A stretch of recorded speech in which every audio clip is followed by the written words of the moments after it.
Hello, everybody. I'm Chantal Spencer. This recording is a little strange because I forgot to press record on the day, so I'm having to record the first two slides on a separate occasion. But yeah, hopefully that will still work fine. So yeah, I'm Chantal Spencer and I'm a disabled feminist academic working in the fields of sustainable design through design justice, disability justice and mobility justice. I consider myself to be a maker, a designer and a disability rights activist.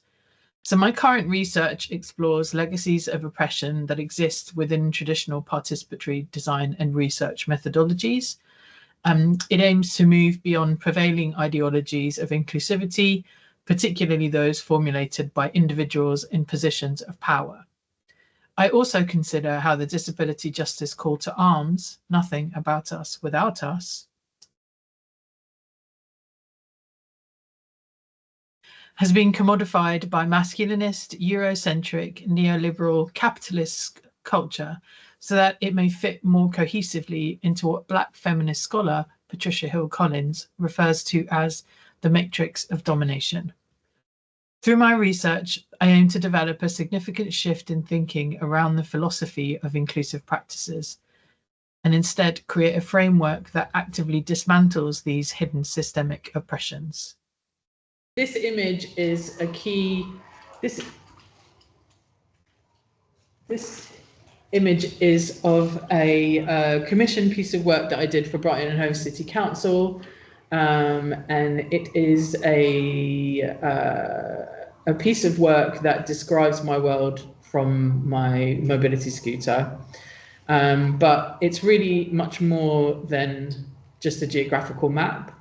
It's really about all the kind of frictions and freedoms of movement that I experience as a disabled woman, moving about my city. And the reason why I show this is that really a key component to my work is me and my lived experience as a disabled woman navigating the world. My qualitative research often begins with my own life and my own stories. And really mobilities and moving and the frictions and freedoms of movement are really central to that work.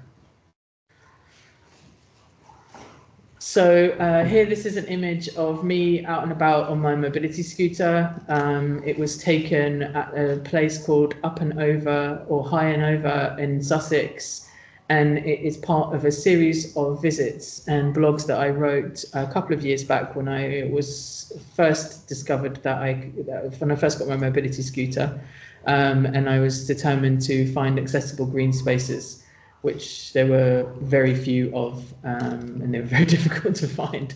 But yeah, I love this image. So these frictions and freedoms of movement that I was just talking about can be referred to as immobilities. So immobilities is not just about no movement or stopping of all movement, but about the restrictions of movement or forced movement, whether that is felt or experienced.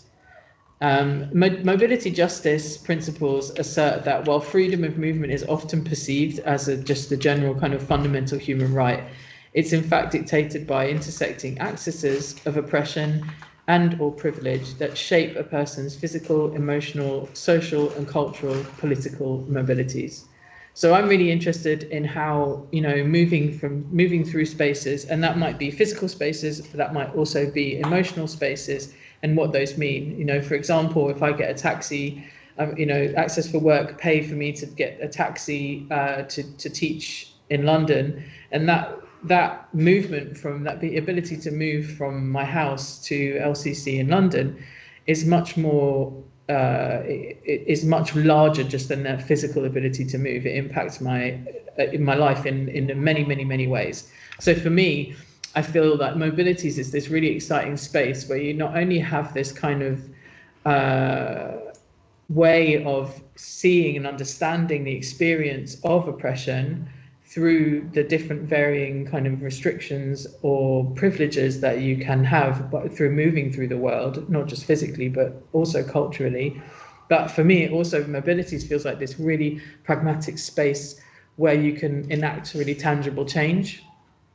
So that's why I'm kind of mixing in design and mobilities into my kind of PhD.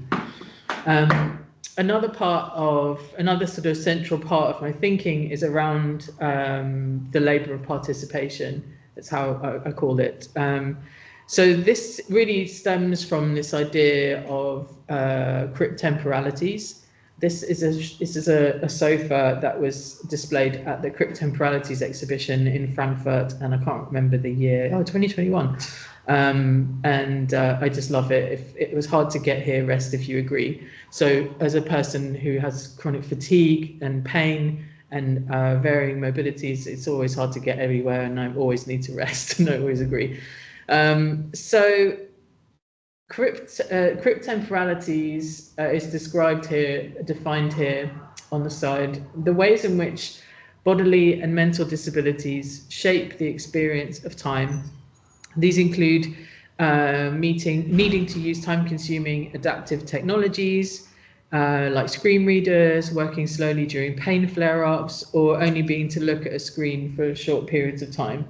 So, although that is definitely part of the description for me, but I feel like my work kind of goes further or to the side or adds to this, in that I'm really interested in the idea of how much time it takes to prepare for things, how much time we take away from our lives and our mobilities and our energies to prepare to go to things, not just in the doing, but in the before, in the after, in how we store all of these memories and these experiences, because even good experiences take energy and take away from us. So I'm really interested in this kind of process of that and the recovery after events. Like, for example, if somebody asked me to go out for a coffee for 2 hours, that for me would be, maybe an afternoon and that evening, and possibly at some time into the next day. Whereas, because it would require me preparing to go there, whereas for an able-bodied person, perhaps it would just be 2 hours coffee. So that's part of my research. Another focus of my work is on systemic design and systemic thinking. People often think of design as objects, and in particular, when I tell people I'm a designer that specialises in disabled mobilities, their minds go straight to wheelchair ramps, like stuff like that. But for me, and in essence, design encompasses so much more than just the physical world. So everything is designed, our education system, our employment system, even our kind of global economy is designed. So for me, I choose to work within this kind of systemic design spaces to explore these kind of hidden invisible networks and these architectures of our society, because I feel that that's really where a lot of the kind of hidden and underlying biases and oppressions and problems permeate and exist and stem from. So I've just published a paper with the Systemic Design Association, and it's on the Padlet right now, if you guys wanted to have a look at it. Hang on a minute, done something strange. It is the version online is not the correct one. The one that we've got on the Padlet is the correct one, so look at that one. And it is around ontological perspectives on the labour of change making, and it focuses the human experience of systemic injustices, rather than often in systemic design, people are often talking about larger systems, and I'm coming to it from a kind of ontological perspective. I have no idea how much time I've used. 2 minutes to go. Excellent. I'm on time. Go and slow down. Okay. I'm also working on a second paper that I'm going to be presenting in Leeds at the Leeds Disability Studies Conference in September.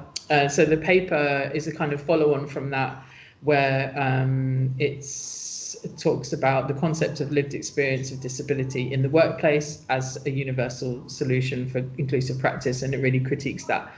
And actually that within the context of participatory research methodologies, and is kind of largely based on my findings from one of the roundtable events that I ran for my PhD research this year.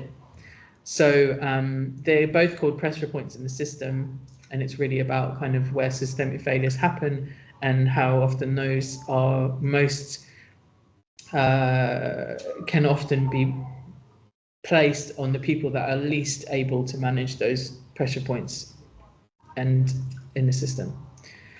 So yeah, this was a couple of things that I stitched in a kind of part of a creative evening, thinking about actually it was a drawing that someone did for me when I was explaining my ideas, and on the right hand there you see these beads, and the little beads are all kind of facing in, and they're all kind of giving all of their energy and everything to the big bead in the middle. Yeah.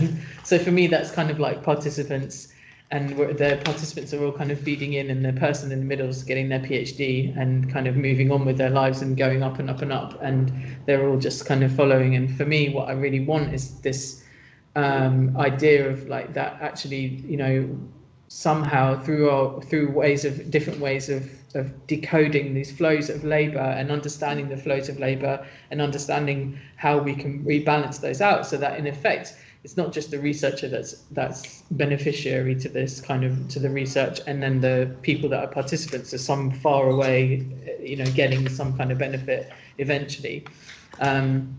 Although I understand that it's not going to be necessarily possible in every situation for every research project. It's this kind of philosophy that I really want to kind of build on and work towards, because it's something that I always say, that at the moment that kind of, you know, bottom-up designing is really how people see inclusive practice and how we do it. But for me, bottom-up designing still just leaves us at the bottom. Yeah, thank you very much, everyone.